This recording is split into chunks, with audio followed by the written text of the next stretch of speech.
Cheers to Black Venture again. Yes. What's up with everybody? Just be good, man. It's your boy Cash, aka Mr. Fortunate, 1/3 of the LifeCast Podcast. Definitely most. And the next guy is? It's your boy LifeCast Mugger, man. We back. Hardest working man in the showbiz. Yes. And of course, you know we here with, man, King Hoff, aka Empire Esco. Let's go. You already know, man. Mr. Ain't shit. I'm so ain't shit. I'm the shit, baby. Fuck with me, man.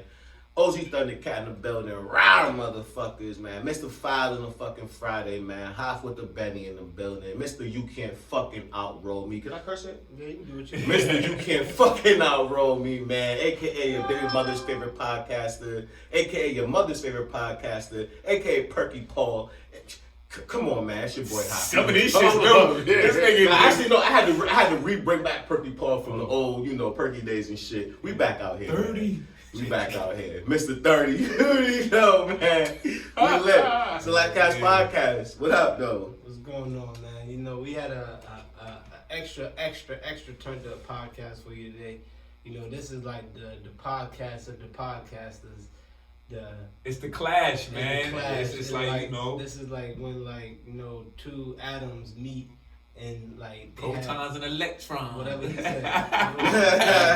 It forms something that, it's rare. Yeah. It's like some rare air in here right now. Like I said, it's a small room right now for a reason. A lot of people can't get in. We're making it A lot of people can't get in. And I appreciate it. It just had me thinking about the time you and shot free for it, though. But when y'all came up to the podcast last time, we had the Mr. Saucy pulled up. It was just a great vibe. I was definitely Mr. Saucy. I definitely was the guy then. Man, I was kind of hesitant about slipping the punch. Man, they had some punch sitting on the table, and I'm like, all right, I'm just look at the punch. And then $5 like, you can have a cup. on the table. I like have a cup, man. I'm about 5 cups in. Oh man, that shit was. Were you the brewmaster that day? Yes, sir. Shout out to Mr. Saucy. We lit. Bottles coming this summer. Yeah, man. I don't know what he put in that punch, man, but it definitely had me feeling some type. Man, I ain't gonna lie, man. I was feeling real loose in that podcast. Shout out to Prue. He was in the podcast too. Shout out to Prue. I didn't mean to call him out. He was the guy in the ski mask. I don't know if he wanted to be known that day. Oh yeah, shout out to Mr. Perfect. Mr. Perfect. His thing in the ski mask, but shout out to you guys. You coming through, man. Like I said, a lot of people, can't make the trip way up here, man. Way up north. It's a far place. I'm still waiting for Jada to return my call, but you guys made it. Yeah, man. You guys did. Appreciate you having us, I appreciate you guys. It's one of my favorite parts of the city, actually. Definitely, because I know you guys do your own podcast. Shout it out one more time for the people in case they don't know. Yo, LifeCast Podcast. Make sure y'all go stream and subscribe on everywhere that you get podcasts, man. Everywhere. So they are everywhere just as much as we are everywhere. And make sure you check out the new founded YouTube channel, LifeCast Podcast. We got some of our LifeCast lives from the past and more to come up there right now. So yeah, check it out. Alright, so y'all been wondering where the lives at? Y'all go live and then I can't go back and watch it no more. You gotta watch it on YouTube from now on. Got it on YouTube. You can catch us live every Saturday night between 7:30 and 8:30. But if you miss us and you want to catch it, which we know you do, go to YouTube, baby. LifeCast Podcast. Just, man, that made me want to think about, asking y'all, how y'all stay so relevant. Before I ask y'all that, though, how do you guys even meet? I know you guys probably, I don't know, you guys kind of I did the Griselda feel like y'all probably dated like that.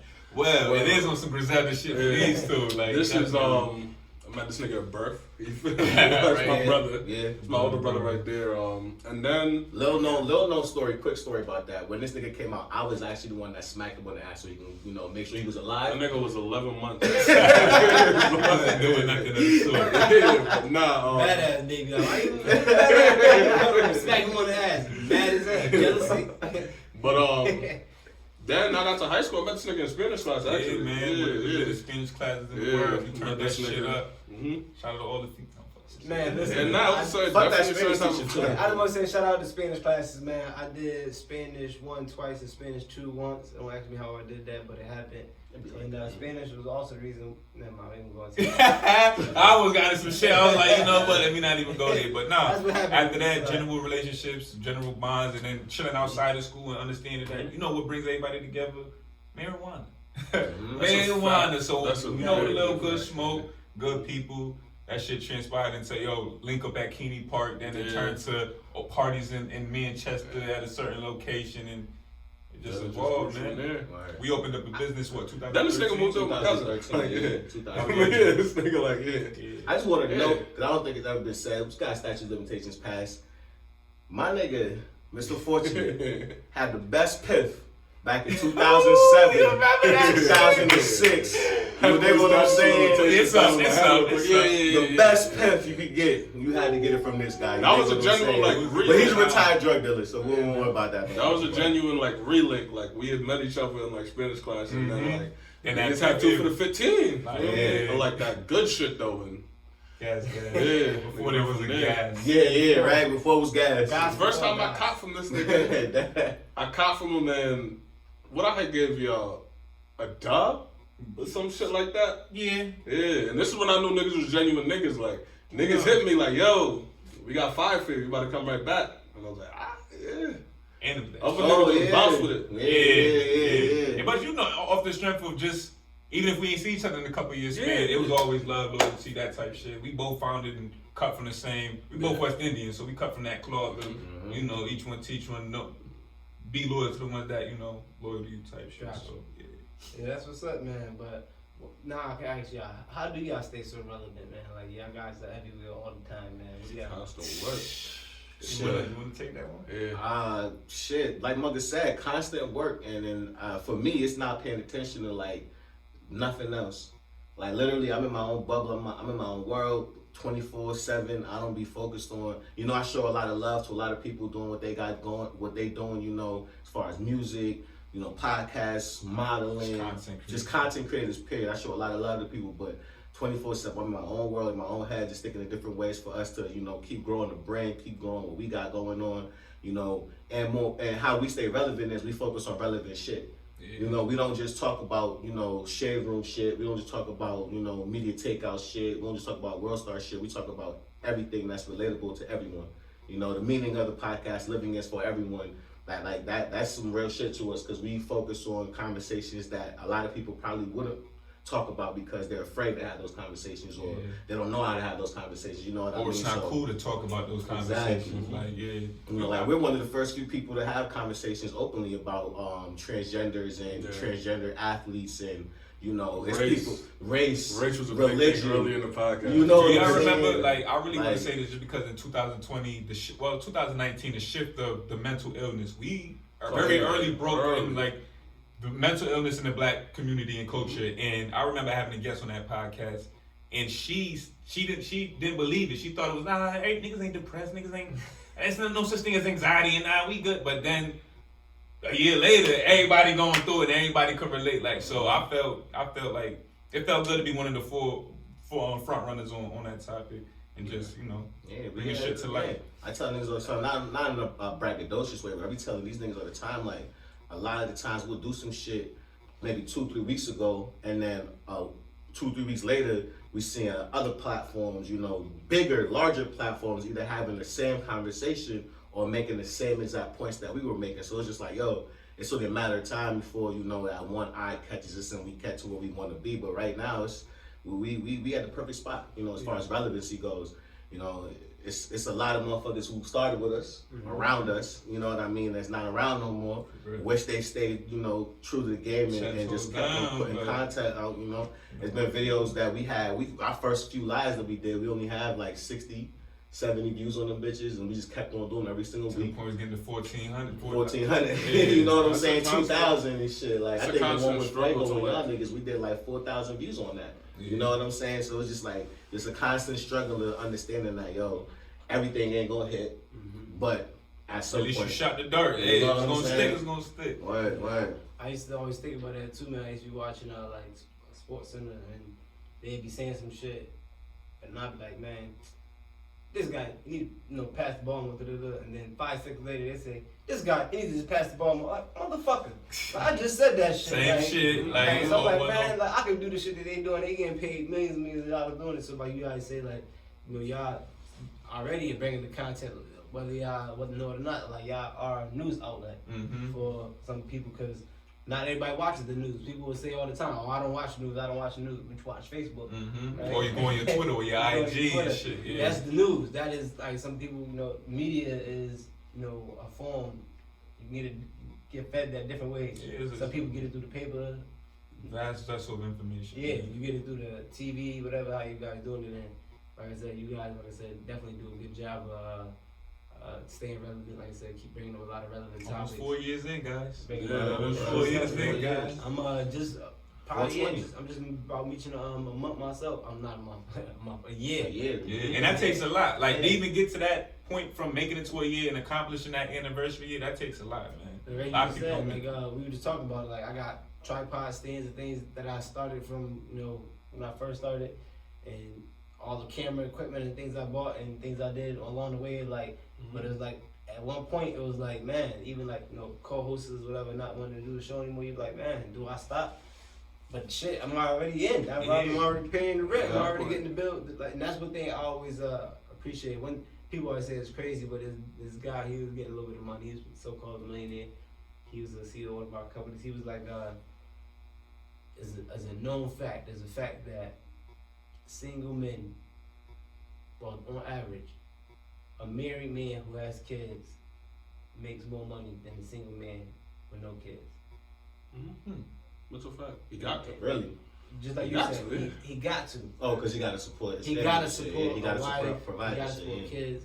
A single I man can on see it. average. I can see. And average, people will argue, "Oh, I know a rich nigga." I'm like, okay, Yeah, that's that's outliers, That's yeah. a rich nigga. Yeah. It goes back to a motherfucker. Fabulous got a line in the song that I just take with me every day. Like, it's a difference between those who don't and those who gotta do. You feel me? Like, that's the difference between like somebody that's gonna start a podcast today that's not gonna be there in a month or 6 months. Like, no matter what, like, it don't be easy. Like, we record on Saturday nights. You feel me? That's one of the best nights Yeah, as somebody in their for early real. 30s, Yeah. late 20s to be in. Like Yeah. Saturday night, you giving up one of the prime spots of your life to go make your dream or your hobby happen. Like, And we go every Saturday. Niggas gotta be dog sick. Like, niggas got kids. You feel me? Like, niggas got whole situations outside of this. Like, we work. Like, you feel me? Like, sometimes, Nah, go ahead. My bad. I'm gonna cut you off. Yeah, but like sometimes I gotta go out of town. Sometimes, you feel me, like niggas got different shit going on. You feel me, like niggas dealing with different shit. And, like, we gonna keep on continuing to do this because like it's what we believe in, and like our podcast is generic. You feel me? Like, we tried the co-host thing. Like, you feel me? Like, and shout out to everybody that was a co-host. You feel me? But like, it's hard to break up this nucleus because like we have these conversations anyway. Like, these really if we didn't record it, we would have had these like, conversations yeah. anyway. Like, it's really shooting the shits with your guys. Like, Right, that's man. And speaking to the point of like, people having shit to do. It's times where I have to go to an event, so I can't even record. So these niggas is recording, you know what I'm saying? Or this nigga is sick, or this nigga is sick, or I'm sick. Like, when I say sick, I mean niggas is sick.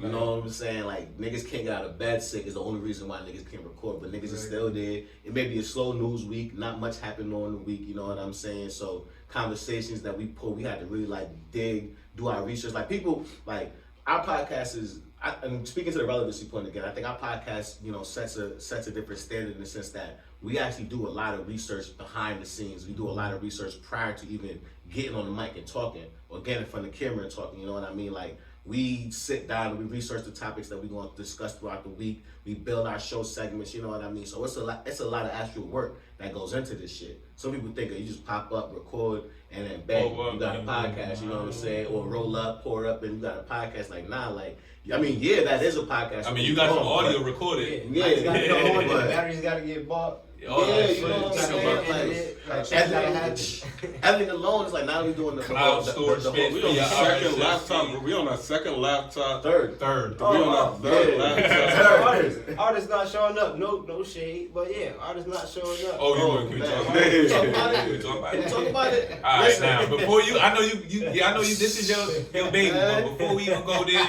I just want to say I'm not mad at y'all because when it gets to the point where I can't remember y'all, like I'm not gonna look back at it and harp on you not showing up. I mean, in the end of it, it's us telling other people like, yeah, that's not a good look for that person X, Y, and Z. So that's hurting them, not us. And it don't really bother me like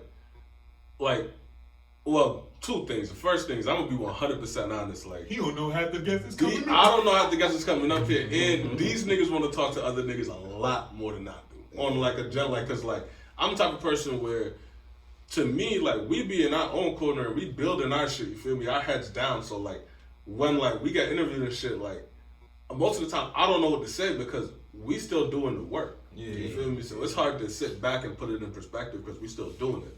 So I'm assuming everybody else is still doing it as well. You get what I'm saying? But like when the artists don't show up and shit, like it don't really bother me because like I know how hard it is. Like he does the events. Like he's a nigga that like y'all gonna see out in public at these events and shit. Because I'm gonna keep it a being. You got dancing all in your video. Hard for, it's hard for me to like. It's hard for me to like.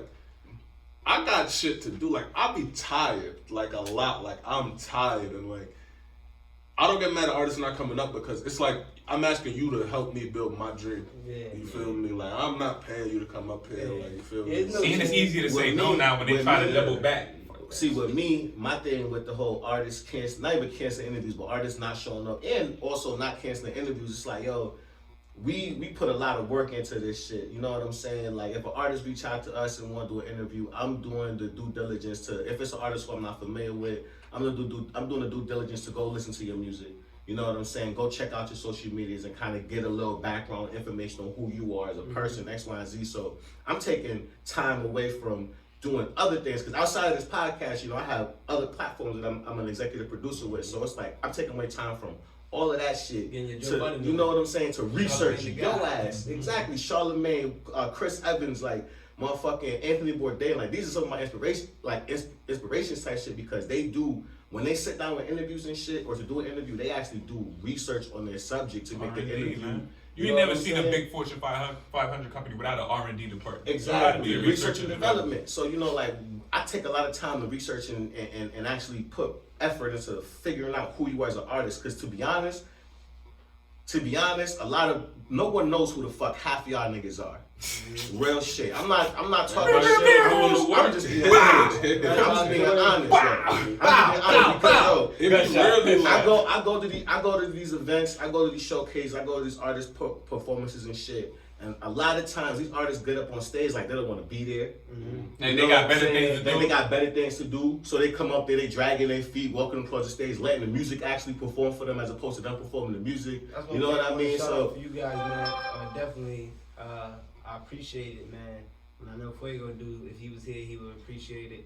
You know, I remember when we did your podcast, you was like, somebody told me about you. I heard about you. And you saying right now, like, yeah, I don't know a lot of the people that come up there. The fact that you even heard about them. Pride in coming up here. When we get artists that like, because it be certain interviews, I ain't gonna lie, like, when I heard Fuego's coming, like, it be certain interviews that like, I'll be excited it's coming because like, oh shit, we're about to interview somebody like I actually heard of. Like, I actually know type of shit. It'd be like, when we interviewing somebody that like, this nigga know, like, these niggas know, you feel me? And like, I don't know, and I'll be like, well, I'm gonna just sit in the cut and just ask you like, yo, how you started, who your motivations is, because like I don't really know much else like outside of that. But like when Fuego's coming up there, like, oh, we got some shit to talk about. You feel me? Or some real shit. And just his and how he was receptive of how we were, you know, just the conversation. Like he gave some honest shit. He told it like it is. Like, yo, I need to get on these press runs. I need to get the media training and all that. And I appreciate y'all opening the outlet. So from that interview, it opened up and showed like, you know what? We don't need to cater to nobody else shit. Like, if they're appreciative of what we bring to the table, let it be a mutual thing as opposed to a one-sided,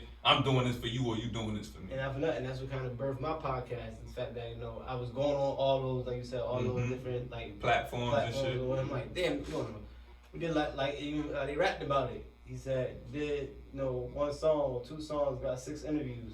Like after they did that, the Bunky and Always Been 100. Like, man, everybody was like, yo, I need to interview y'all niggas. Like, I need y'all niggas to come up here. So I started seeing like, damn, it's like this is how music is kind of not like distributed now. Not saying like the podcast sells the music, but the podcast and these platforms are where artists get to come and like show their face. This is like where, like how they say in the NFL, you really can't be seen because you got the helmet on. Like this is us turning, you know, the taking the helmet on into the basketball.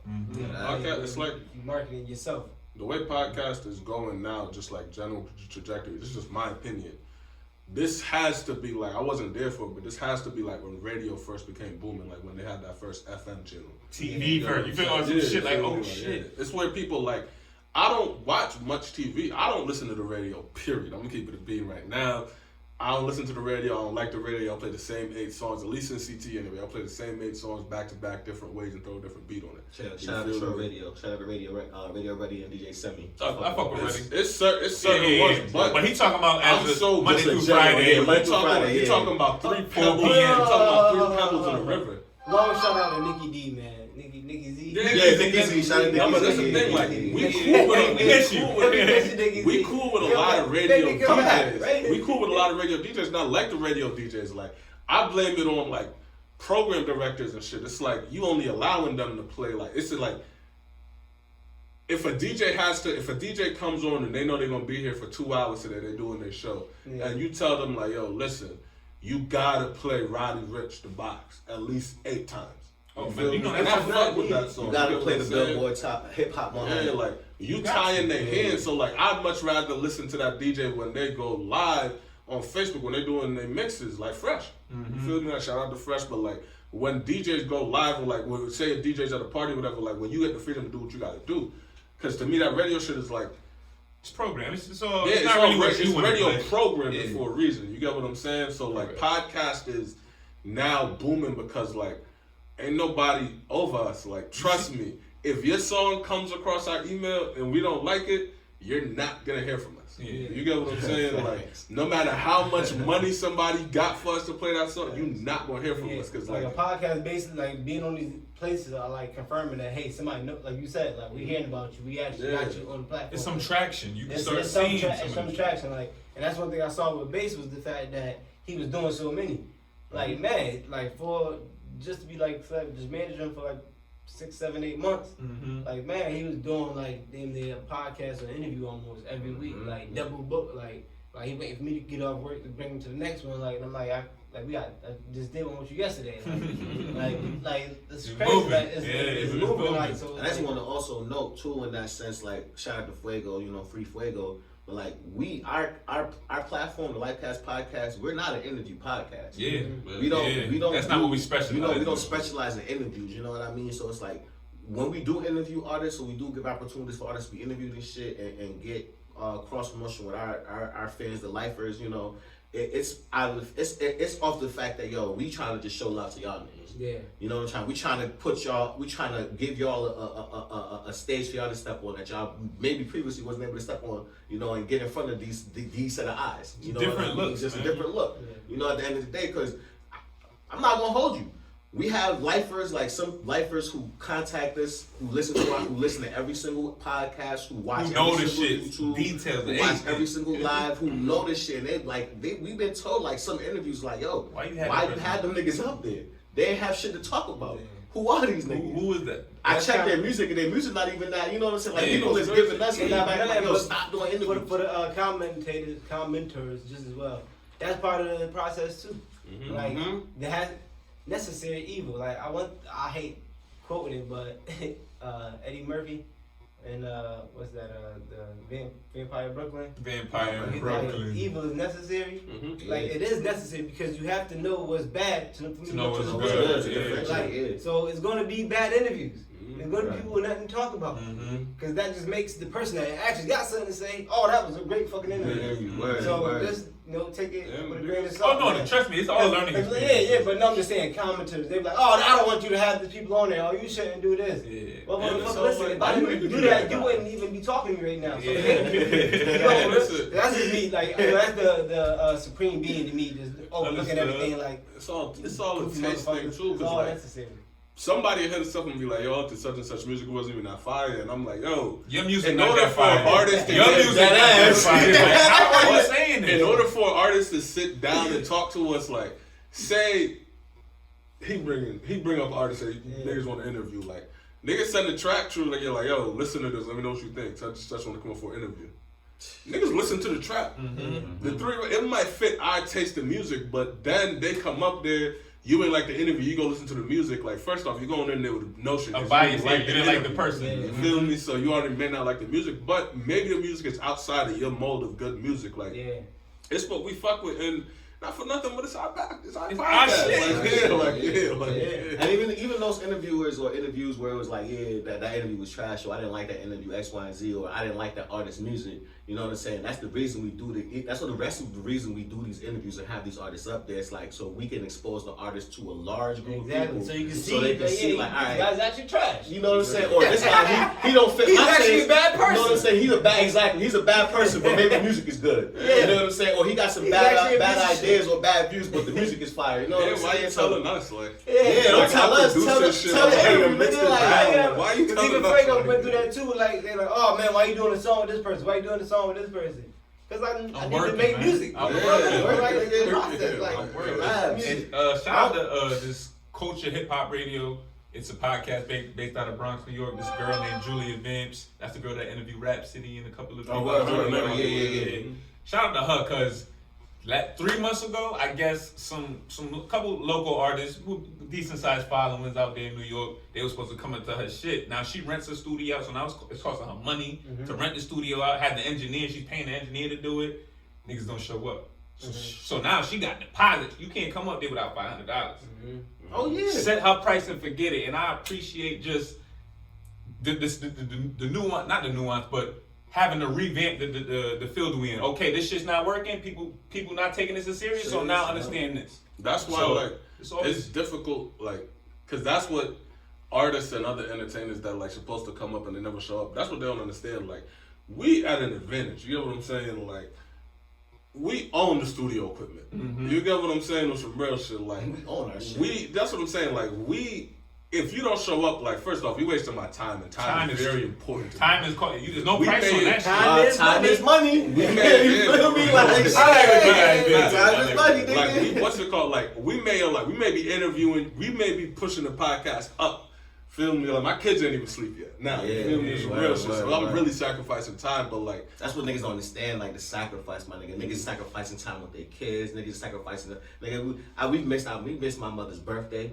We missed my father's birthday. We missed the anniversary just because we had to go record and we had to make sure this content was getting put out there. It's not as much date Nigga, nights as you it know, used to How be. about this? You motherfuckers at least got each other. Oh no, this thing. Fuck that. I be sitting in this room by my fucking self, man. I'm talking to myself in the camera. Like, But you imagine do that. it every week. Imagine sitting here looking at the camera and not even online, and I'm talking to this motherfucker, and I'm thinking like this shit is going to go somewhere. Like I must be fucking crazy. Nah, man, that's it's the concept. I was about to say, look at the vloggers though. Like there's people out there People who hit me like, man, I'll be watching your podcast. niggas I'm like, inspired damn, by I you. ain't even see you even watch that, but that's crazy. Like I said, there's a thing that you can now sit in a room by yourself. Make it yourself. As long as rough, you're bringing up good points and the conversation is interesting and shit, like, niggas gonna fuck with you. Quick question, man. Where you guys like from originally? Like I know like everybody from the Harford County area, but like exactly where you guys from? well, let's check it. I grew up a little bit of Bose Park, a little bit of Sargent Street, All right. like Niggas stomping was grounds born on on, Cleveland Avenue when Cleveland Avenue. Yeah, shout out my niggas. Free my niggas What's it called? I was born in St. Croix. By the river? Huh? In a little tent? Yeah, I'm not sure. Yo, actually, when I was born, the hospital, a hurricane hit, and the whole hospital wasn't tent. I was literally born in the tent. Somebody even me. In 1990 in May, me and my cousin was both born in tent. We born 2 weeks apart, but like, literally, I said, nah, I really yeah, I really did, but nah. I was born on the island. Then my whole family from Antigua, so we lived in Antigua when I was like a little youth. Moved up here. Niggas lived in Jersey for too long. you was If you born, ask right? me, we lived I was in born in Bergen. Jersey City, Bergen Ave. I was actually born in apartments across the street from the From where we apartments I lived lived in. growing up in You were Bergen in the Ave. apartment? Like they had you Yeah, I in was the born, apartment? like my parents was renting one of the rooms in the basement next to the garbage and shit. Fucking they had me in there, couldn't make it to the hospital, couldn't afford an ambulance. They had the hospital. Yeah. No, they had the hospital, but they couldn't They make it had to the hospital. They hospitals. had me in the basement, nigga. Yeah. Like you was pushed out. Like Pushed out in the basement type shit. Niggas dead eventually got me to the Wow. hospital and shit. That's- But My parents was doing too much because when I was born, they was on vacation. Like I was supposed to be born in Antigua. Like, You from out here, right? it's consistent. Yeah, I'm from here. I was actually almost born in Bingo Hall. Oh, how that happened? Mama was at Bingo. Mama yeah. she was risking it all. She was a whole had the big one. She's like, no, that's a different one. I gotta go. Like, no, get me out of here. This little nigga. That shit's kind of. Yeah, so that's why. But yeah, it's definitely what's up, man. Everybody from the Harvard area. And my father, he from Jamaica. I just found out some crazy shit. Like my grandmother actually left Jamaica because my grandfather kept getting her pregnant. She kept getting her pregnant. She was like, she kept getting pregnant. She said, I gotta go. Like this nigga's crazy. Like he's getting pregnant every year he made me breed a baby. Like every year. We gotta cut that out. Every year. I have 7 kids. That West Indian shit though. Yeah. My grandmother 1 of 14, bro. She said she did. Got her money right, sent for all the kids, sent for her mother, father, and left that nigga. I'm like, that's kind of shady, grandma. Like, left my granddad, just left home, like, take the. I'm glad you asked that She question. didn't want to too. breathe no more. It's like, you know, wow.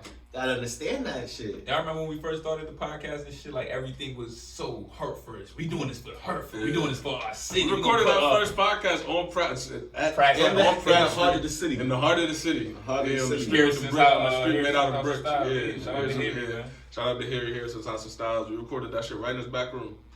We still got plans. I still got plans to do a live show in the fucking XL Center, man. That's just gonna happen. We gonna do a live show in the XL Center. Yeah, make it happen, man. Speaking to this, man, make it happen. Like people think it's like false, man, but like everything, man, it's so real. Like I said, I was showing you guys my other offices there, and like I've been doing like selling energy for 9 years, and like people will be like, man.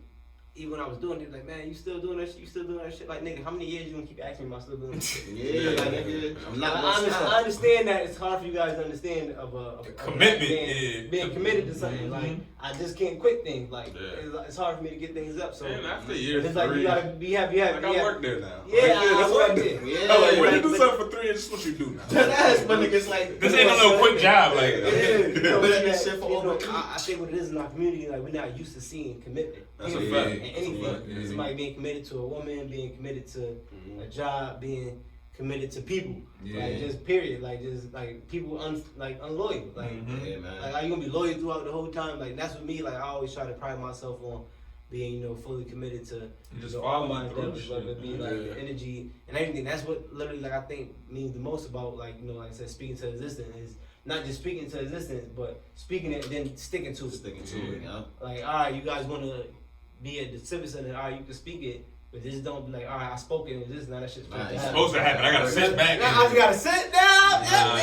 Any minute now, any day. This is no. I mean, Like, how do I get there? we come from and I'm not saying all of us, but the culture has a history of self-sabotaging.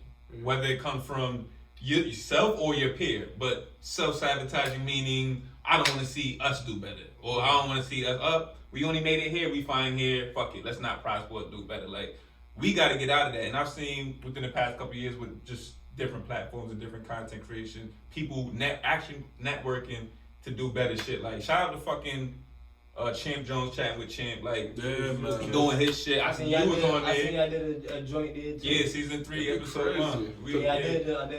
We've been doing this for so long. That was actually when the bricks was open. It's closed now. Now it's closed. Yeah. We've been doing this for so long that like, it's crazy because like it's people that we crossed paths with that was doing it back in the day. That like, gets back to the same thing, like being dedicated to your endeavors. Like it's people we crossed paths with, and like now they're doing big shit too. You get what I'm saying? Like they really got shit going on, and that shit is like, it's motivation. You get what I'm saying? Like it's not, to me, it's not even about like, I want anybody we cross paths with, I want your platform to be huge. Not everybody. You get what I'm saying? Some of y'all. Yeah, but niggas, I don't really be talking to niggas we don't like. Yeah, I mean, somebody gotta be on the bottom. Yeah, that's what I'm saying. It's about I can't help everybody podcast. It's like niggas, fuck them. These niggas, like they gotta say, because I always used to be like, oh nah, we gotta save everybody. I still do believe that you don't know who you can save unless you try to save everybody. You feel me? My favorite quote is, you can't save them all, David Hasselhoff. No, these niggas, they got a quote. These niggas like, somebody gonna get bit by the fucking shark. It's sheeps and wolves. Somebody gonna get bit. It's sheeps and it's wolves, my nigga. And the wolves gotta Everybody can't be wolves. Everybody can't be wolves, niggas. So, listen, sacrifice them sheep. Like, Noah said everybody can't get. Listen, he got two. Only two. Yeah. Because I can't save all these motherfucking cows and shit. Yeah. 2 of you motherfuckers can go. They got a Noah's, I forgot where I heard this, but I just heard this other day. They They got a Noah's Ark museum in Kentucky. They found art? Kentucky. No, they ain't finding No. art, bro. Niggas, according to National Geographic, Kentucky they smoking. said they find niggas in Kentucky wild. I got dinosaurs and shit in there, but Ain't Noah's Ark? in the museum. Oh, okay. Yeah, But- niggas in Kentucky bored as shit. Niggas said shit that, happened in Kentucky, nigga. Niggas, I'm not gonna say his name because Aside from Kentucky niggas be my basketball. mans and I don't even want him to sound crazy like when Kyrie said the earth was flat, but like somebody told me they found Noah's Ark in like Antarctica and I was like, you can't find a wooden boat. Like this. I legitimately feel like Yeah, I heard I somewhere believe- that they Who said they that? My did nigga find O'Shea? it, but I don't know. No. That's how my nigga O'Shea. They always experiment in Antarctica too. They always say that's like one of the biggest countries, continents, whatever. Who knows, man? But I mean, if you think about it, like the ice caps are melting. There's ice that's releasing gas you can't that find the whole was trapped boat. like 14 million years ago type shit. oh yeah, it's find the the realest whole time. zone. Oh, right now, when we living in It right might now? be. You Oh. might find it one Listen, day. Who knows? 2020. If it's a real thing, I don't know. Listen, I'm About to telling you say. right now. Exactly. If it's a We real don't thing. got those flying, like when it's flying cars and shit, that's They like got jetpacks, nigga. No, we This do. shit is the realest shit ever. They got jetpacks you can buy. Nigga, this shit is the Fugazi area. What, this era? Yeah, we call it, like, you know how they got like, you know, the golden era and Oh, like Silver era. that, platinum era, that shit we yeah, call yeah. Fugazi. They had This shit is the fakest, craziest shit ever. You don't know if men are men, women are women, if money is money. If And to people that are, point, like, though, nothing is somebody- real. They got what the Shout other out to my boy Oh, Dosey. okay. Shout out Oh, to my boy okay. Dosey. He made a really good point in regards to the whole like men. I don't like women, that women point. are women. Because I feel like I don't like that point only because You don't like it because it's not politically correct? no, or just you not agree with the because it's views? not political. Because I don't like us as a culture saying that the only reason why homosexuality and transgender shit is being perpetuated so much is because the government is trying to force that on our culture. Like Malcolm X said, not. no, but what I'm It's saying social is, engineering. He Yeah. said that the government is trying to push the ideal of pedophilia being okay. you know, I amongst the understand that, masses. but I don't like talked those about that theories shit 2 because years like ago. Yeah, Malcolm said, Clovers. like right now I'm in the middle. I'm probably on episode 3 of Who Killed Malcolm X. Oh, Like, damn, hurry up. yeah, Malcolm X's ideology was, nobody can control us. Whatever we push is what we allow, period. Mm-hmm. True. So, us as a culture, as a whole, we got to stop saying that. And we got to understand it like, look, all right, well, look, if that's what, if it's a room of 5,000 people and 150 people is pushing this and they're doing that, that's what they're doing over there. You feel me? The That's not other the majority. 4,850 people in this motherfucker, like, we got to hold firm and hold steady. Like, we can't just be like, oh yeah, well, that's only happening because somebody from outside is making that happen. It's like, yeah, So you I don't don't like. think, So I I get don't what you don't you're think saying. social engineering is a thing? No, You but don't no, think I that's get real? what we should he's allow saying it. because it's like I get what he's saying is like kind of like speaking into existence. Yeah. It's like if I didn't know about it, right, then I'll probably be. Would it doing- still affect you? No, that's what I'm saying. Exactly. Like I would probably be doing everything I could, just to be a straight guy or do whatever, just regular. But because I'm hearing about it, I'm like, oh, Are you here they thinking go of being again. Now it's infiltrating me or it's distracting you from actually, accomplishing the goal. So I get what Like- you're saying. Like we focus more on speaking about the problem than actually doing the solution. Yeah, we need more action. Social engineering is really a real thing, but I think a big part of social engineering is the allowance from the person. Yeah. You gotta have a society that isn't there. Hey, fucking No, shit. nah, but that's what I'm saying. So it's some real shit, cause like let Dwayne Wade go wherever he want and say whatever he want. Like them his kids, you feel me? Like if that's what he No, doing they in his got house kids is now. cool. As long as we understand, as long as we understand that over here in all these other black families, like we standing firm and we doing what we need to do in our household, like we can't worry about that. Exactly. Because it's just like how, like, for instance, is like I get what you're saying now. Your point about like it is social engineering because they're controlling it because they promote. Oh, look at Dwayne Wade, such a great dad, allowing his son to be gay and do this and that. Oh, Adrian Peterson. Oh, motherfucker, you beat your kid with a belt. You made him cut a switch. It's Yeah, almost- shit, but like Like shit, it's like shit. they Demonized. amplify the demon Shit. of That's us, the same way and then they like, amplify even break the it down. the other side. So I give both of you Break it down. Even break it down into the commercials that we watch on a regular, everyday basis. Like certain people don't realize that. Like, all right, y'all know what Truvada is. Truvada. If you watching, you don't know what Truvada is. Truvada is a pill that's supposed to prevent you from getting AIDS if your partner has AIDS, as long as they're taking their medication and X, Y, and Z.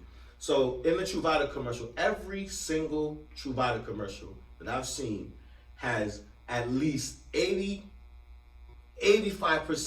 black males. Oh yeah. Black males. That's the thing, though. So it's like you're basically telling the black community that AIDS is more rampant and prevalent in the black male community than any other community. Also, without actually saying it. Without saying it. And then taking a deeper dive into, look at how many of the YouTube era about 2-3 years ago, when every single influencer that was black was putting on a fucking wig, putting on a fucking dress, acting effeminate, walking around acting as females. They got motherfuckers trend. Now again, I'm an advocate for the LGBT community. If you're watching, you thinking I'm gay bashing XYZ, no, I'm a big supporter in the LGBT community. I want them to have love. I want them to have life. I want them to be able to live and do whatever the fuck they want, because that shit don't affect me over here in no way, shape, or form what they doing over there.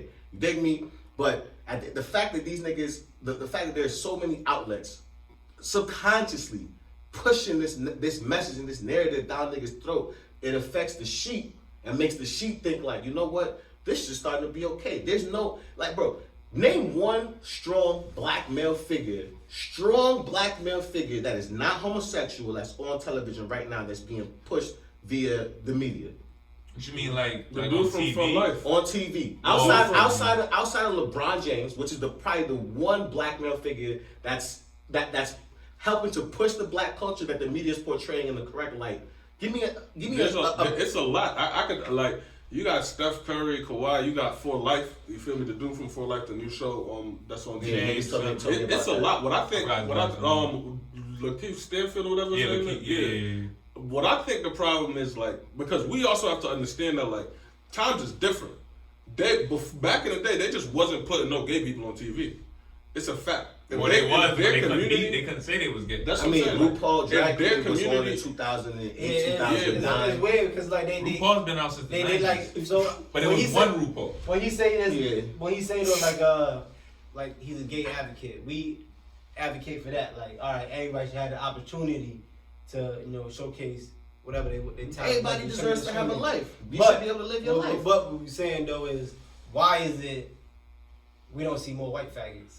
That's because, like, but I know what you meant. But in this day and age, and you on camera too. No. Listen, man, faggot may be a word that they say you can't say. I don't know. Listen, some people want it, like, even with like butchers and daggers, dykes, whatever they want to. You can't even say midget no more.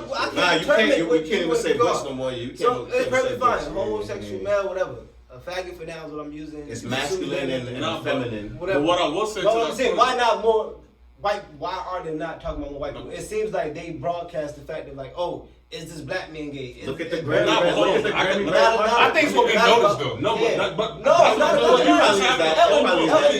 Elton John is a known gay guy. It's deeper than that. He's celebrated. I think 80% of Hollywood actors, white male. It's how the gay. community It's just that we look at, that's Billy Porter. Yeah. You notice Billy Porter, but not the other four white gays. But black men always like gotta be like flamboyant with it. Like, I feel like he's saying like they kind of different. This nigga he wore motorized drapes on his foot. But hold on.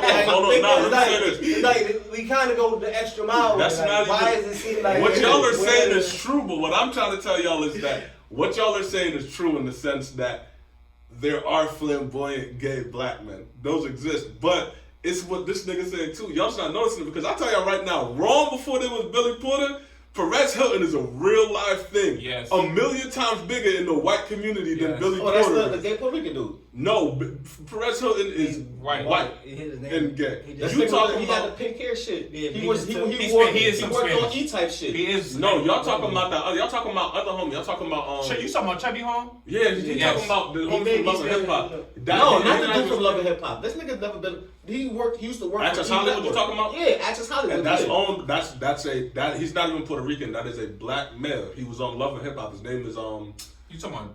Yeah, I seen him. I'm not talking about no black dude. I'm not talking about him. Access Hollywood is owned by Access Hollywood. Yeah, I get what you said. Y'all may be saying the same thing though. But Perez Hilton is a white gay male. Yeah, he does. You just noticed your own boy. And not for nothing, but like, yo, listen. In our culture for years, in the black culture, this nigga, home was fat with pink hair back in the day. Fat. He had some show on E where he was doing. Oh, he's white. Okay, I thought nigga was Puerto Rican. What I'm saying is, in our culture for a long time, let's just keep it a beat. We all men here, so it's no need to sugarcoat it.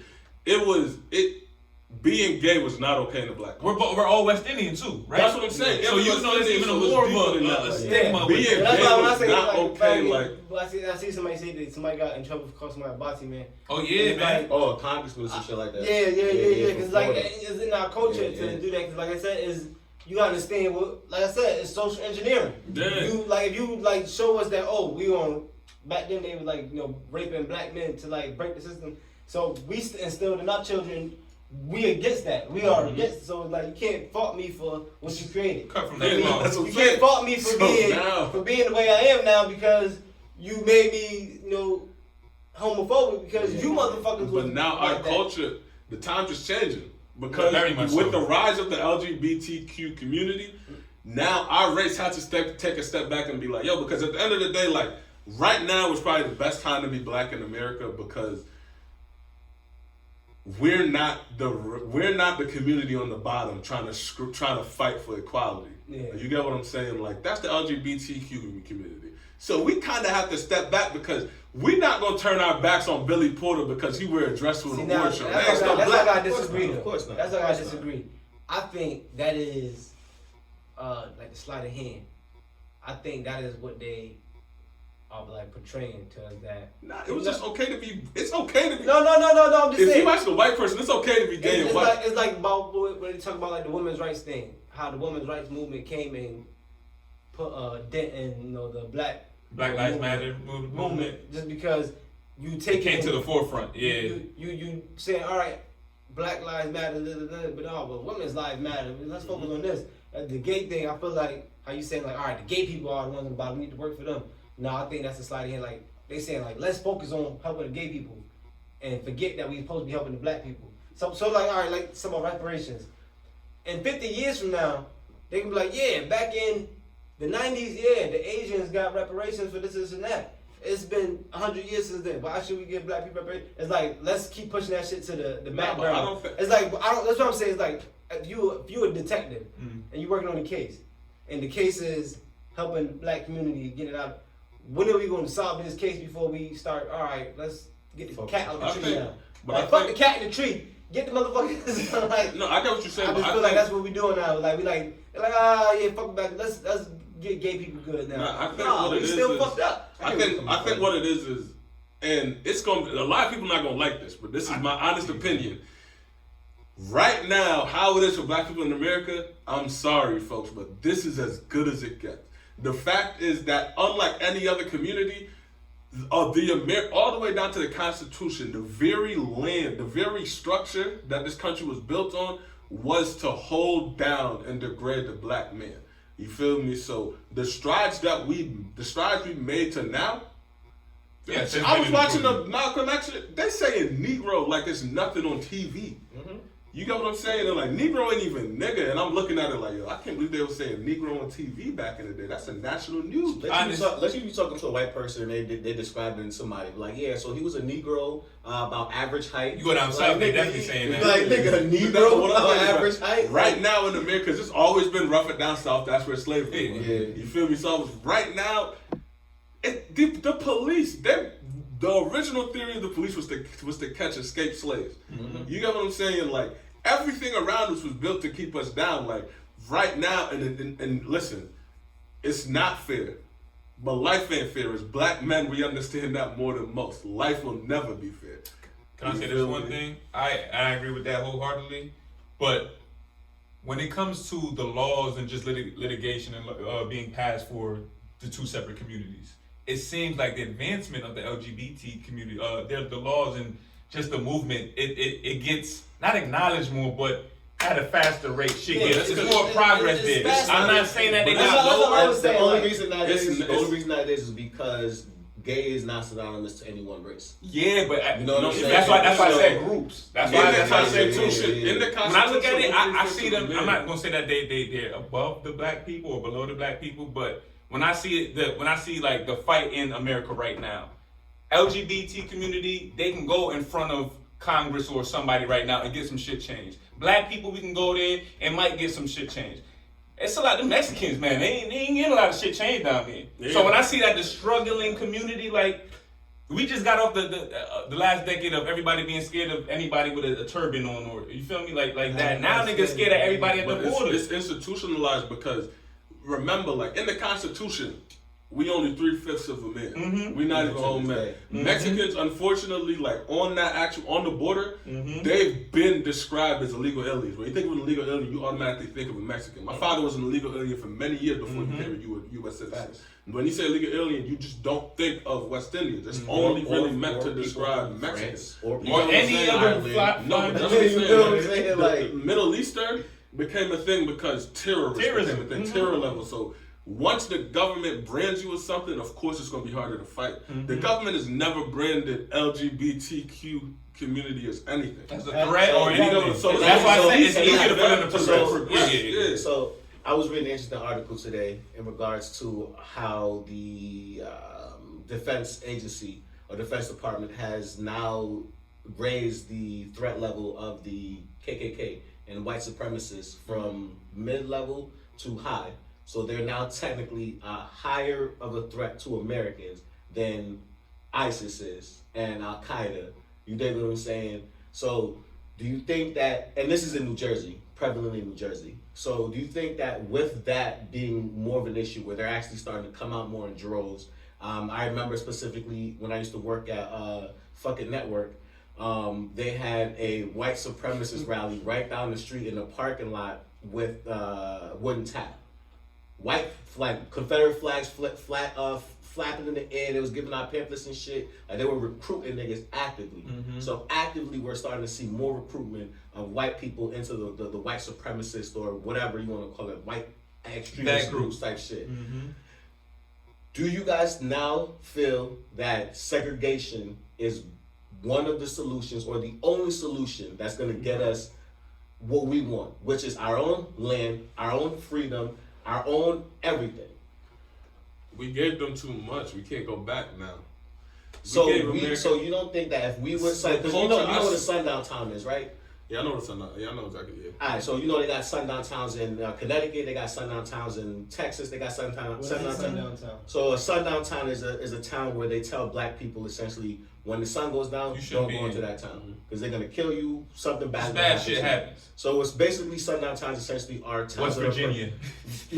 Probably towns that are like towns. I don't know if you remember there was a white lady who was advocating to keep her town predominantly white. There are only 4 black families in her town. We talking about her. We gave her the get the fuck out of here. She said that to a mixed politician, by the way. And she was running for the mayor of that city. You know what I'm saying? Her town is 96, I think, percent Caucasian. Why shouldn't black people fight more to have our own sundown towns where white people aren't allowed? You can't come here, nigga. This is the black community. So nice. I'm not saying we can't, but that's also not a solution to me, though. But to me, that's not. I think we're not allowed a solution, though. I think the thing is we're not allowed. We're not allowed to do that. Which is, it's a fact. That's also true. But my thing is, okay, so we allowed. Why are we allowed? Y'all white people have y'alls. Go have y'alls. It's not an official we over thing. here. Y'all over there. No. You don't have to listen. All I'm saying is now you don't have to see us. You don't have to hear us. All white you people don't have hate to us. smell us. To the white people who do hate us. Y'all go do y'all thing in y'all white sundown towns. They tried that. How is that not a solution? They tried that with Oklahoma. That's what I'm saying, bro. So of course the thing. Yeah. That's the thing. And they fucking bombed us. It's 2 things. All right. One, I heard you say, man, it's too late. We never say it's too late. Once you guys say speaking to this is like we don't want everyone to use those words. Too late. Never. Don't say it. Y'all are right. But we gave them too much. But no, see, I can't go. What do we give them? But that's what I'm saying. We gave them our music. We gave them our culture. Once we acknowledge the fact that you gave them too much, you defeated. Take that shit back. You lost. No. It's not. No, I'm just saying the statement suggests when I say, "Oh, I gave him too much," that means I lost. I'm admitting that I lost when I say I gave him too much. Okay, I see what you're saying. We can't. We don't want to use. But with the separation.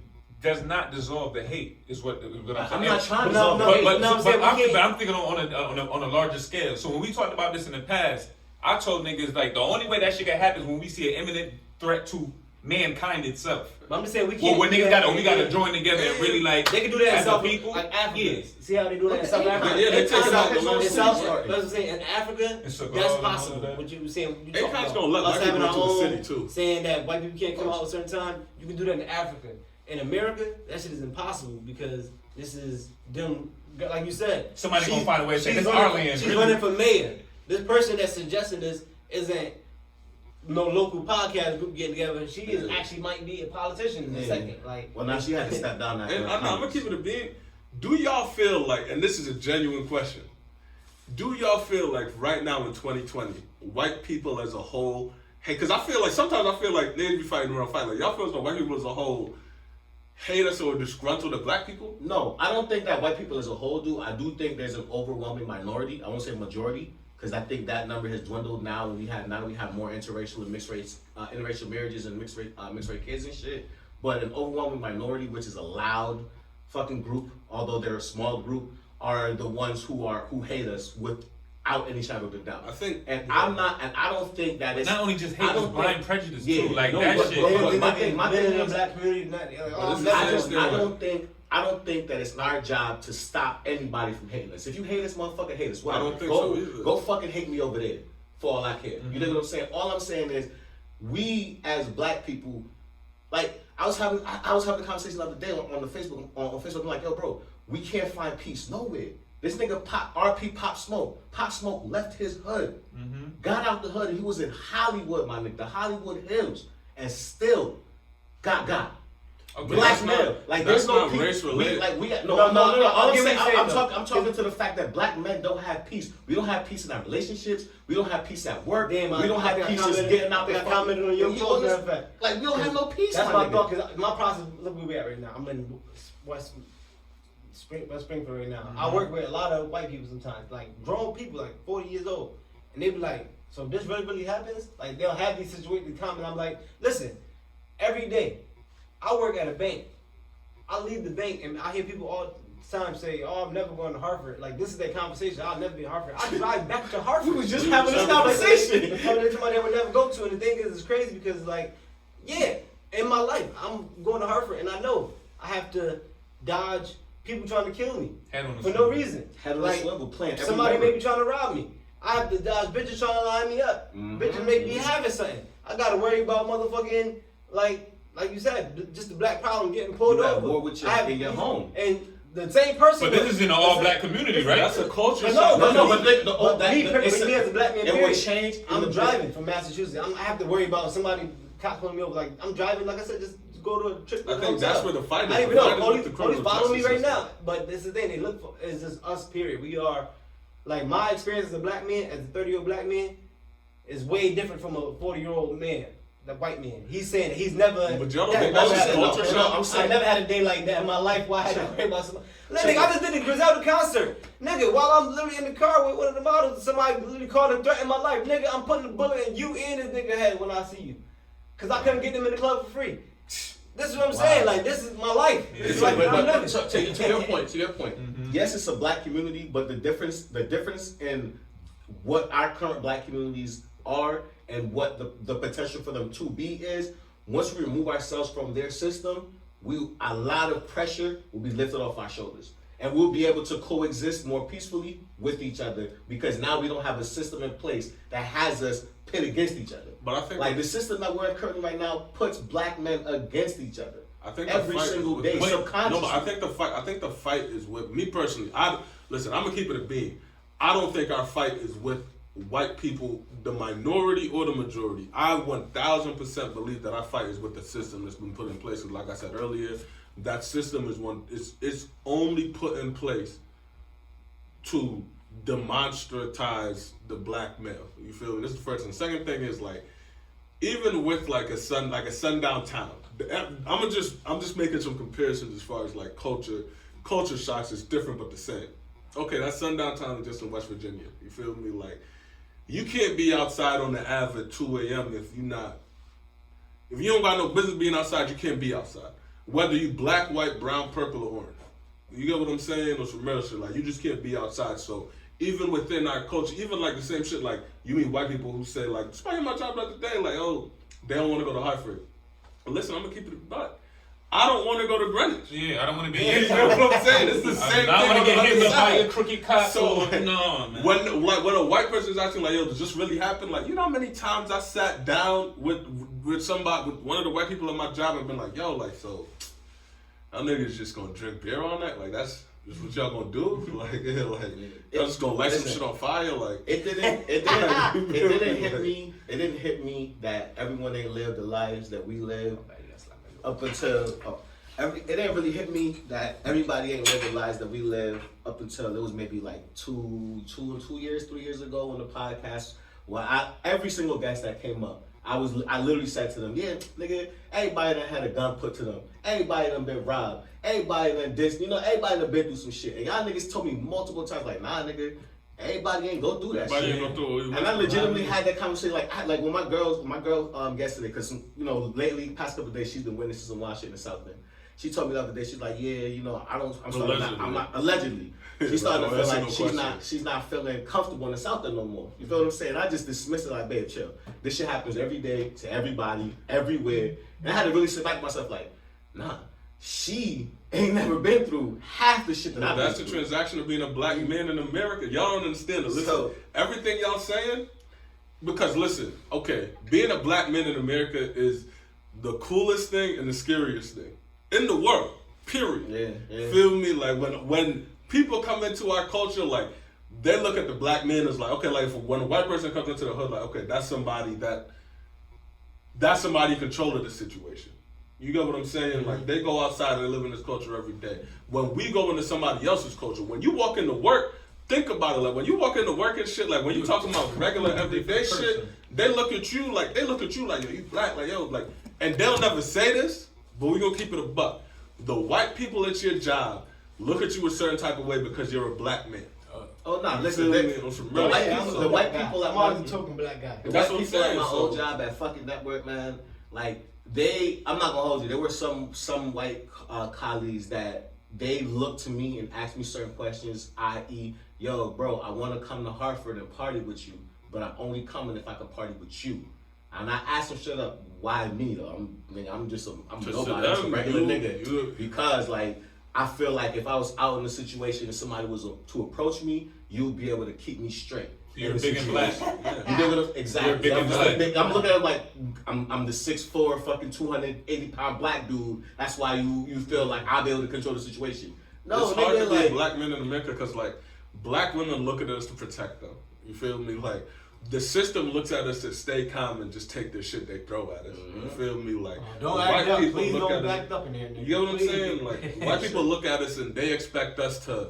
They just expect us to wild out. I told you. So you holding yourself to 3 different standards every second. Just right now, as we breathing right now, we holding yourself 3 different standards. I work downtown and I witness people talk about the same time they working every day. Like it's working, being a black guy in the office. Like even when I'm coming around corners, if I hear somebody, I make myself a little like, no, it's me, because I done came around the corner and the white person, oh my God, you scared me. How the fuck you about to jump out your shoes? Like, I didn't expect a black person to be there right now. Oh my God.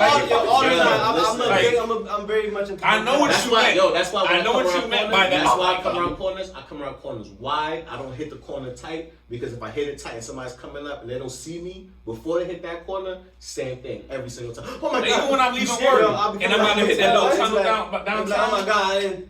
You had the white women look back like twice. You like, bitch, black person to be living. Somebody run up on you and grab your pocketbook. Exactly. I'm in my hard bottoms. Like, what the fuck? We at work, bitch. It's the shit you do subconsciously. Like, nobody. When I'm at work every day, when I'm at work every day, I go out of my way, no matter what bullshit I got going on. I gotta check it at the door, but because I'm a big black male, I have to be more approachable than any white person in the building. Mm-hmm. You feel me? I know that's kind of like working at the bank too, because like people be like uppity. You gotta get your money from me, motherfucker. That's a fact. You need me. I struggle with that fact, and I've had like some white friends tell me straight up like, yo, nah, it's not your job to make other people feel comfortable around you. They don't know it's like to be black. Exactly. I had my response every single like, yo, I hear where you're coming from, but it's like. The same breath, it kind of is my job to make sure that y'all white motherfuckers feel comfortable around me. You feel what I'm saying? I had this white attorney come up to me and say, this is my first 2 months on the job. Mind you, I've been here 2 months. Mm-hmm. So, and I have interaction with you daily. You know me. It's only one other black guy. No, two other black people was there at the time. He comes up to me and says, now mind you, I didn't take this wrong, did I? I'm gonna ask you. Which one are you again? Which one? The fuck you mean, which one? So mind you, I wouldn't have had no answer for her. Bro, I wouldn't have had no him. I wouldn't have had no answer. I didn't. I laughed at him and I kept it moving. So Yeah. somebody in the job, an African American woman saw that. She could tell this nigga look steamed. So she asked me. I'm like, but I ain't gonna sweat it. I just know how this world is. I said he gonna be dead in 20 years. What? Gone. Yeah, I ain't got to worry about it. Pretty sure She went to go tell. She told fucking HR though. So now HR got us in the meeting. Boom, boom, boom. So he put me to his office and he was like, "Let me tell you what his reasoning was. It was like I got the black friend type shit. Now we all know CHS on the ad, right? He was like, I'm on the board at CHS in Hartford. Like, okay, the fuck you telling me you on the board at a hospital in Hartford? Like, what that got to do? I'm not racist. Like, okay, this person likes me. Like, he's thinking all black people. I'm like, bro, and I'm just laughing at his. I'm like, do you not see that you digging yourself a deeper hole? Like, but they're telling me like even after being confronted, you're still digging yourself a hole. Like, that's when I realized, like, I just gotta always fuck for these niggas to die.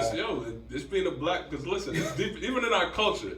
Like, when we step inside of our culture, like, you know how many times, like, black women will be like, yo, y'all just not defending us. I'll be sitting here like, yo, y'all niggas, like, it's five niggas over there not defending. I'm not gonna hold you. I'm not gonna hold you though. There's certain instances where black women are 100% right to feel like certain niggas in certain situations ain't defending them or protecting them. There's always the best that they should. No, there's always gonna be some outliers. I think everything goes both ways. Like I've been saying that. Like a lot of times definitely. Black men definitely gotta step up. More often than not, then it's gonna be that group that's I'm just saying. So yeah, we gotta step up, like, and look out for black men, like, especially in the workplace when you see them treating any woman bad. But now on the opposite end, black women, you gotta make it easy for us to help you. Like, don't think I'm trying to fuck you just because I'm trying to help you. Like, or not even that. Don't let me be sitting here defending your honor and come to find out you did fuck the motherfucking boss to get to where you at now. Now I'm putting my shit on the line and you actually is a hoe. Like, come on, man. It's even more surface than that. Like, I remember I was having a conversation with two black girls that I went to school with on Facebook. And I was just joking with them on some like, yo, nah, you gotta defend us type shit. And they told me straight up, and this is sad because like these are two black women that I look at and like they be the ones screaming that they want black men to defend them, and they're like, yo, I don't have to defend anybody. And I looked at that as crazy because yo, we literally having a conversation about black men defending black women, and I'm telling you like, no, nah, you gotta protect us too, and you telling me it's not your job to protect us. Feel me? Now listen, I could have took that instance and been like, well, nah, fuck it. If it ain't their job to protect us, it ain't my job to protect y'all. Feel me? But no, as a black man, you gotta eat that. You gotta eat all of that shit that's coming at you and still stand up and be a black man and do what you gotta do. That's what I'm saying. You see that same bitch outside getting harassed by a group of crackers, you still want to step up and be like, listen, man, fuck out of here, back up, leave her alone, X, Y, Z. Yeah. Although she said she wouldn't defend you, niggas would still defend her. So I gotta ask niggas again, if we had our own shit, we segregated ourselves from the white community, the white system that's been in place to keep us Negroes, black men down, do y'all think that inherently is gonna correct all the other issues that we face as black men in our own community? No. I think it would start. It'd be something. I feel like it would be the start. I don't think it would because now black women, now that there's no Section 8, now that there's no replacement for the black man in the home, you have to depend on us. No, but now black men are forced to. So now you count all black men to play their part. That's not always gonna be the case though. I think we gotta have more black. And that's not a system thing. That's not a system. I think the system. I think that's a human thing. The system made it okay for certain black men to feel like it's okay for me not to take care of mine. No, but it's deeper than but hold on. It's deeper than that because I feel like our problems, like it's certain issues that just exist in our community. It don't got nothing to do with the system. It got something to do with slavery before there was even a system. Like the reality is, like first off, the majority of people on Section 8 is white. So removing Section 8 from the equation wouldn't help us. You feel me? Because listen, my parents was on Section 8. they needed it. You get what I'm saying? It wasn't a choice. They wasn't being lazy. My parents on section. My mother was still working 36-hour shifts at Walgreens. You're looking at it objectively. No. What I'm not saying objectively, subjectively. No. But what I'm saying is, if a majority of the people taking advantage of a program is white, the only reason that stigma is only pushed, so that stigma is only pushed by black people to say the black people on section. That's what I'm saying. That's not the point I was making. I'm not saying black people are taking advantage of the Section 8 system. I'm saying the Section 8 system makes it okay for the black man to not be in the home and take care of his responsibilities. And it gives the black woman the out to say, well, you know what? I don't need you, nigga, because I can do this shit on my own. But that goes back to what I was going to say. Next thing I was going to say was, it goes back to what we said earlier. In our community, we already have a problem with committing to things. You feel me? So when a family is like, when a black man goes out and he creates a family, the commitment then, like, it's harder to maintain commitment because everything has just changed. You get what I'm saying? Like, it was probably just you and Shorty this whole time. Like, hopefully, I'm talking about the black men that have children in relationships. It was just you and Shorty this whole time. Speak for yourselves though. Y'all not. But you wouldn't have your big mother would not go without. No, I am speaking. No, but what I'm saying, I am speaking for myself. Keep going too long. I want to keep on the topic, but I think we need more groups. Period. Like I said about like the segregation thing about black men, because I go at all these places and I do see a lot of white groups. Like you were talking about how the KKK now is being more prevalent and now they passing out. More organizing. I think what happened with us is that. Well, I said it'll be a start for us to start doing that is because every time we do have a start like that, it get broken up. Whether it be the Black Panthers or any Black Lives Movement, anything that we start, they got the black extremists. To look like it's too many. They high on the terrorist list. You know what I'm saying? Black Israelites. Them niggas. Go to New York. Them niggas. Not for nothing. I'm just saying. Not even the religion. We need more black groups. Period. The Black Podcasters Association. Just more organization. No, I'm saying but I think what happens is when we start to do that and we start to organize more, we start to create more opportunities where now, all right, we can do for ourselves. Like I think all these people that have like all these legions, all these the Knights of Columbus, the Knights of this, this. People are part of like multiple organizations. That's what an organization is. I think it's an outreach problem. So that's what I'm saying. I just think like we got to start creating more groups. Like Buddy said though, like. Not saying segregated, but we gotta start getting our guys together. Not even just black people though. Like how you talking about like Mexicans and Puerto Ricans. Like, we gotta figure out the fact that like it is us against, not just saying them, but we gotta understand that we gotta be against the system. We gotta be just as prepared as the next person, as the next group. Like even with politics right now, the reason why black people we don't get things done with politicians is our, like you said, commitment. Our vote isn't really counted for nothing because. We just follow the niggas because they tell us to vote for Democrats because we black. They don't have to even do nothing for us. They don't have to be like, oh, I'm going to get reparations or I'm going to improve like education for black people. They're like, oh, the black people going to vote for me because I play jazz. Mm-hmm. Black people going to vote for me. I'm black. Because I got hot sauce in my pocket. Black people vote because I got hot sauce in my pocket. But you should. But we need to start together. Yang or Andrew Wayne. But I don't want to spit. Like they say things that they say. Go support that nigga. Oh, we gonna give you free education because we know you motherfuckers can't never pay off your student loan. Like no, like we gotta actually hold people to our. I don't want to. But with the president thing, like I want to say this. With the president thing, like, because there's a lot of misinformation about politics. One of the biggest problems in the black community when it comes to actually getting up and like going out to vote is that like a lot of black people just don't really and truly understand politics. Like, no matter who the president is somebody who sits down and signs papers that come to him. Yeah. He doesn't make the law. Or about every 2 years. You get what I'm saying? Like, he doesn't make the laws that affect your community. Yeah. No, he makes no laws. Yeah. The only governing law a president can make would be a presidential order, but that can only stay in effect for a certain amount of time before it has to go to Congress and the House and be actually litigated and then approved. Then it can come back around as a bill and then he can sign it. I mean, we get stuck on hierarchy, so you hear no matter who even if you go out there and vote for president, the only reason we're having this issue we having now with Donald Trump is because one, he's signing a lot of presidential orders that nobody's going back. Like, Congress isn't going back because they're majority Republican. They're not going back and they're not checking it like, yo, so when does this presidential order end? Yeah. They're just letting it ride. And the other problem is that Obama put a lot of things in place. Correct. Not even just Obama, because a lot of people think I'd be caping for Obama. So just fuck Obama. Bill Clinton and George Bush. You feel me? Like every president prior put something in place that does actually become a law, but it has to continue to be funded. And it just so happens that the funding does come from the executive branch. It does come from the president. So Trump is stopping the funding to a lot of things. You get what I'm saying? Like a lot of shit is happening because he's not funding certain things. So that's really the only power the president has.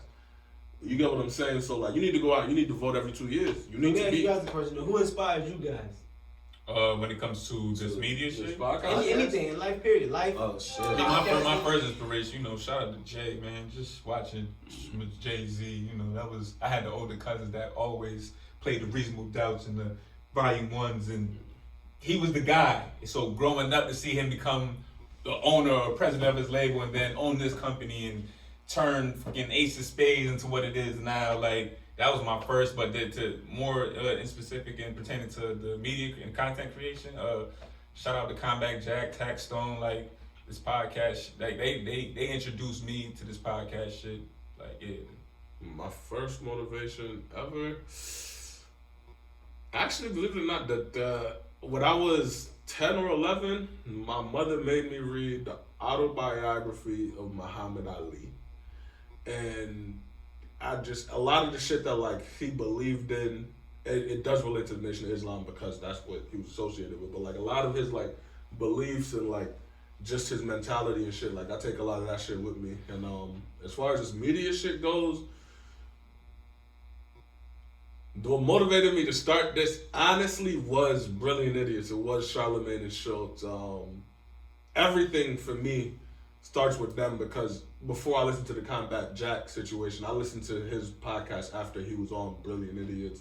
I listened to Tax Stone after he was on Brilliant Idiots. I even went and started listening to Joe Budden's podcast because he was on Brilliant Idiots. You get what I'm saying? So to me, all of my whole media shit starts with Brilliant Idiots. Yeah, I started listening to Joe shit because after the Tax Stone. The Tax shit, yeah. A lot of people did, but yeah. Shit, for me, just in regular general life, Marcus Garvey was like one of the first contributors to me being inspired. So nigga the one back to Africa? Yeah, but unfortunately, some ideas were misconstrued and people thought he was a thief and blah blah blah. But yeah, he's doing a lot of shit with newspapers and all types. He was trying to get black people right. Done. You know what I'm saying? He was doing stuff. Marcus Garvey was the first one. Media, like that is funny. Like think about that. He was involved. Media guy, you feel me? But more pertaining to this podcast, media, not even just podcast, but just medias in general. Anthony Bourdain, rest in peace to him. He's somebody that I looked up to at a young age. I used to watch all his shows, stay up late just to watch his motherfucking shows. I can attest to that. We just shared bedroom and he was watching all that shit. Yeah, like just the way he narrated his episodes, the way he did his research on the cities that he went to, the foods that he was eating, even just the people that he was going through these tours with. It was very masterful to me. Charlamagne the God is another one. Chris Evans from Hot Ones, more recent inspiration, just because how he does his interviews and the research that he puts in to his guests and the research and what he puts into his building his shows. Man, I can go Mark Cuban. Damon John is another early inspirer, just for what he did with FUBU, how he got the brand launched. This man printed just 15 hats, went to a whole bunch of music videos and said, yo, wear these hats. You know what I'm saying? Like, yeah, you know what I mean? Like, he did a lot of hustling to get to where he wanted to get. Being committed, man. You know what I mean? So it's just like these guys, those are just a handful of the people who inspired me at a young age, even up until now, you know what I'm saying? Like, Charlamagne is probably one of my biggest inspirers, just because, like, he spits, a line that I stand by, live your truth so nobody could ever, hold them against you type shit. So I live by that every single day, man. I don't sugarcoat shit. I tell people what it is. I don't lie. I don't have a reason to lie to niggas about shit. And them niggas definitely inspired me, definitely. And I want to say, because I didn't say it before, because, this nigga already said hope, but like, one of my biggest inspirations was Rockefeller in 96. Like, the invention of Rockefeller, like, going from owning, like, a little building. Now, granted, yeah, it was a lot of money from street shit behind it, but, like, owning your own building because you went around to all the record labels and they told you no. You feel me? Like like it was a lot of shit. We was going to a lot of people that was telling us no in the beginning, like who are you type of shit. And like now they got they have no choice but to accept us because now we're in the space. You feel me? So. That's dope, man. Like I said, don't take that long. Look how long, like I said, Pop Smoke, like I said, just came on the scene and he was coming to star already. Like, R.I.P. Pop. Definitely, man. R.I.P. home, but also R.I.P. Kobe, man. I didn't really get to do a Kobe. We was actually on air. I mean, we was actually recording. I was just started. All the Y'all music breaks get to down. see the tribute they had at the All-Star Weekend. Yeah, I saw it. I know coming up, what is it, on the 24th? 24th, yeah. 24th is when they're going to be doing like the public memorial or whatever. I know him and his daughter already got buried. But then people were fucking sending me the video clips of them taking the bodies, the caskets out the fucking the hearse and shit, bringing to the shit. I'm like, I don't want to see this shit, nigga. Yeah. You know what I'm saying? That's a family. It's been like I don't know. It's been like some weird energy in the year 2020 already, man. Like, Started off. Jadakiss, he had an interview the other day where he was like, yo, it's kind of crazy, but like, if you think about it, we've lost more black people of dominance in the culture in the past 6-7 years than we did for like 20-30 years before that. Yeah, like you think about like Mike and all these people dying, like all these Fredo, like just black people that was dominant in their space. You feel me? Like the black rappers. I give you saying too. It seemed like Biggie and Pac died, and like a rapper didn't die for a long time. No, relatively, yeah. And then now it's like, damn, it's like a rap. Which rapper's gonna die this year? Yeah. Like this generation, like, and it's gonna be harsh to say, but they're not gonna age well in the sense of like, the hip hop I grew up in, like a lot of them niggas is old. You feel me? Like Hov do his brunch every year. You get what I'm saying? Like, did he still do his all white party? All of that shit. Like, that's the hip hop I grew up in. But like, a lot of niggas, like, I don't know. Like, I saw like R.I.P. Pop Smoke, but like his voice was different. I heard him do a freestyle on a 50 Cent beat the other day. Feel me? Where he said like a couple of 50 Cent bars at first to try and catch the beat.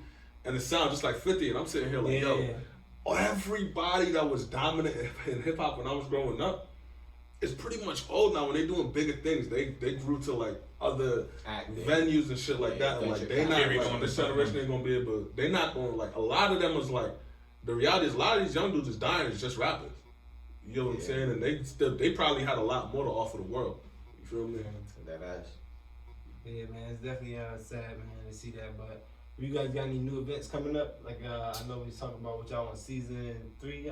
Y'all Oh well, we not on the set. We on season 3. Shout out to Champ Joe. We on his. Yeah, shout out to Champ Joe. Shout out to Champs, and we on the documentary, right? The World Within. Yes. We got. I mean, we in there, but you know, it's in the works. It's in the works. Yeah, it's in the works. I actually got tasked. Well, Avant Garde got tasked to do digitize his logo and make his logo for his son's line coming up. So shout out to Champ Jones for always networking within, So good network, man. You know, I just did the Griselda tour with these guys, man. And saw some clips from that. That was I work on putting that footage together tonight too. But yeah, that is definitely a good feeling, man. To see like the networking that we've been doing. Shit come past. Yeah, I've seen you from last year. Just y'all interaction with that whole camp, and like. Yeah, man. A lot of things is working out for you. That was a good event, man. Shout out to everybody that performed. Druggers, Slums, Cardi P, Cinco. Also, Sax Fifth, man. They cut us off before my boy Sax could get on there to do this big fish, skinny biggie. Future perform, right? Future did, yeah. Future allowed perform. That's skinny. Yo, Sax, if you watching, man, LifeCast Podcast, we still waiting for you to pop up, man. No, that's skinny biggie shit. Shout out to the show perform. Yeah, man, that was going to shut the shit down. Yo, it's real, I'm not gonna lie. The vibe, said no, we not. The vibe in there when Light Up a Spliff came on, the shit started rocking. I'm like, yo, when Must Be dropped, then Skinny Big, that shit had that shit jumping. It was about to be over, man. Like but it's like a learning experience for me. But I definitely owe Shaq's another performance, man. He's definitely getting on the stage very soon, very soon. For a lot of events with Sax and Time Is Money this year, man. We're gonna keep working, man. But definitely, that's the thing. Like I said, networking, constantly building. I remember like going to Trap Studio when he was on Farmington Avenue with Sax, like damn near 5, 6, 7 years ago. And just to see like all these guys still keep working at their craft and Getting seeing bigger what and trap better. is now. That nigga Trap moving too. He doing his I thing, think I man. seen him in Seeing down everybody south. move, man. And not for nothing, we and CT have a scene. With We y'all do. guys as the podcasters, Yeah. me as a podcaster, all the other podcasters, the lyrics and the V, show. Shorty, what's that? I support CT. I support CT. The other young lady, B. I Davis. seen, I get her name something with a D, maybe Danielle something. She got like something where she promoting artists on like Oh, the magazine. Denise Denise. Duquette. Yeah, she doing her thing. Shout out, the Gold, Shout out his G promotion. Money, Gold, J Love. Always hosting events. No, Shout out. Where's the basic Jerry? show. Basic show. Where's Basic Jerry? Always show. got an event going on sometime or another. Like all the designers, all the It's really a Taylor, collective, man. Taylor, Taylor Survival, Grits. like Grits and Co. Like it is. What's that Breaking Bread one? Breaking Bread, CT Current. What's it? Current. Man, it's so many. It's so We many. did it. Our generation did it. CT Trends. I'm like, yo, just going off just that, his name's off the top of my head.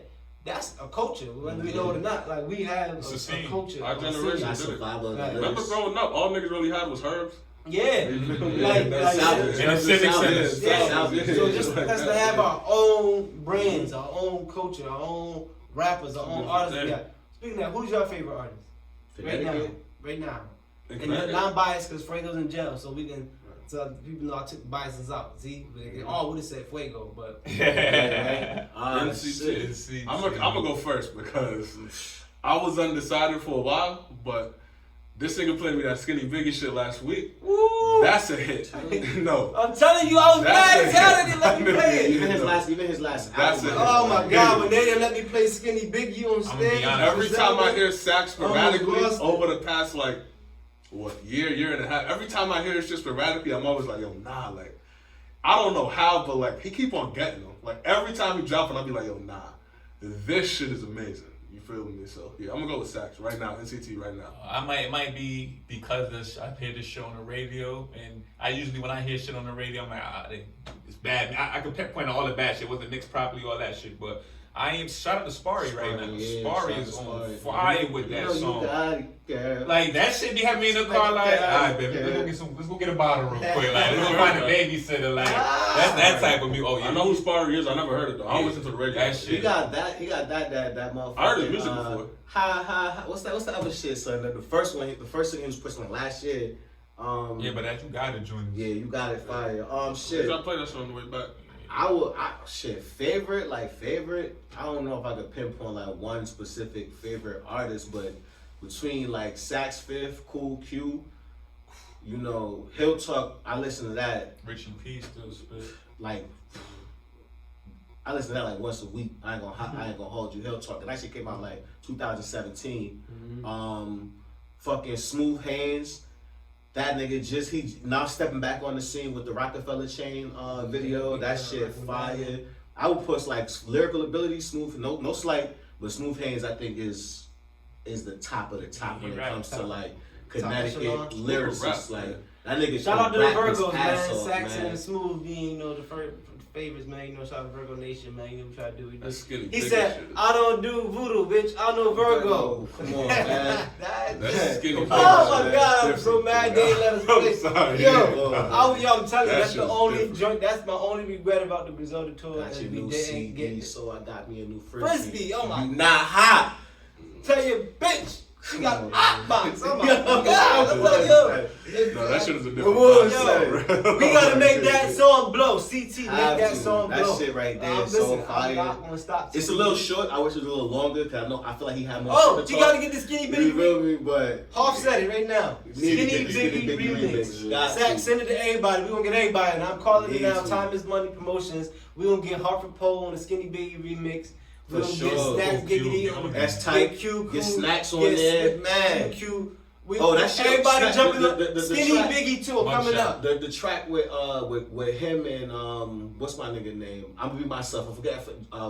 Is it the General? Or it's Oh, Grits. yeah. You know what I'm talking about, right? I'm Something with myself. Curtis Strickland, his name. Yeah, Curtis Strickland. Yeah, that shit with Gotcha. him. That shit with him and Snipes, my nigga. Fight. Got it's a real old like Busta Rhymes vibes to the video. Everybody hopping but that the skinny song big. is We fire. doing But the Skinny remix, Biggie though. man. Yeah, Skinny Biggie. Nah, I wanna That's tell you, we when somebody Hartford. press the Stay little behind power that. mode We on my gonna get shit, on it together. just so man. we don't lose that footage. Definitely, man. But yeah, man, we gonna get out of here, man. Yes, These man. brothers, Oh, yeah, come on, say our tag before you I come out. appreciate these dudes, man, for Thanks for showing having up, us, man. We usually for do the interviews and shit, showing so up, you doing know. business with us. LifeCast Podcast, Everybody doing help everything. these lives, man. Support. As always, man, we want everybody to stay blessed, man.